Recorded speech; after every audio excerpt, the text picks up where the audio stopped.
Welcome to FM Show KE as we look at the current stories making headlines in the country. And one of the stories that has been spoken widely about is in regards to the new selection of the cabinet secretaries by the President of the Republic of Kenya.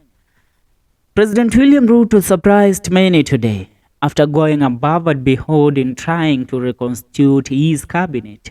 He found a match to represent the Gen Z in his new cabinet. One man, 31-year-old Eric Muga is a representation of Gen Z in Ruto's government.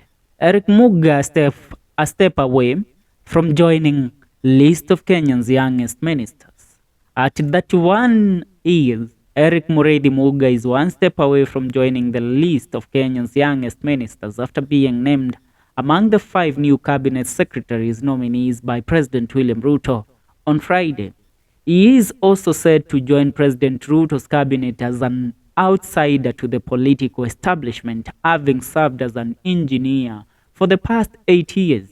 He is the Water, Sanitation and Irrigation Cabinet Secretary nominee to replace the former Cabinet Secretary to this docket, Alice Wahome, who has been transferred to the Ministry of Land and Development and Urban Development. Now, until his nomination on Friday today, Mr. Muga was a project engineer at Kilifi Mariakani Water and Sewerage Company Limited in Kilifi County, where he was involved in the design and review of water sanitation works. He has experience in the operation and management of engineering projects such as water hydraulic modeling, water network design, water treatment plants, and water structures. I tell you, the Gen Z have won on this because this man has been placed on the right docket, not like how people were just picked out of the blues and dropped in certain dockets where they knew nothing about running the government. Now, in addition to his experience in water management, Mr. Muga holds a master's degree in civil engineering with a specialization in water resources from the University of Nairobi.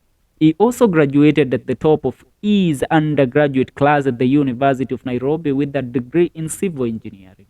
Mr. Muga is also an alumni of Lenana School. He went to a primary school in Maua in Meru County. He taught briefly at Kirindine Secondary School in Meru before starting his practice as an engineer. I tell you, this is a perfect replacement and representative for the Meru County at large, because the Meru County was represented by one Mithika Linturi, who was the Cabinet Secretary of Agriculture, who has been withdrawn by the President of the Republic of Kenya. I tell you, if this is the man that has replaced Mithika Linturi, then Meru County has got another giant who, if he takes it serious, will be a representation of Meru's politics and also the Mount Kenya region at large. And I tell you, President Ruto this time round did not miss it, because he did not go ahead selecting people in terms of their background and how they supported him. Although he has retained some of his cabinet secretaries, I tell you, the people, the way he has given out these seats and these dockets, it's a clear indication that the president has decided to listen to the people of the Republic of Kenya and not spearhead his political ambitions instead of the progress of the Republic. For now, that's what's up. Make sure you subscribe to our YouTube channel, FM Show KE.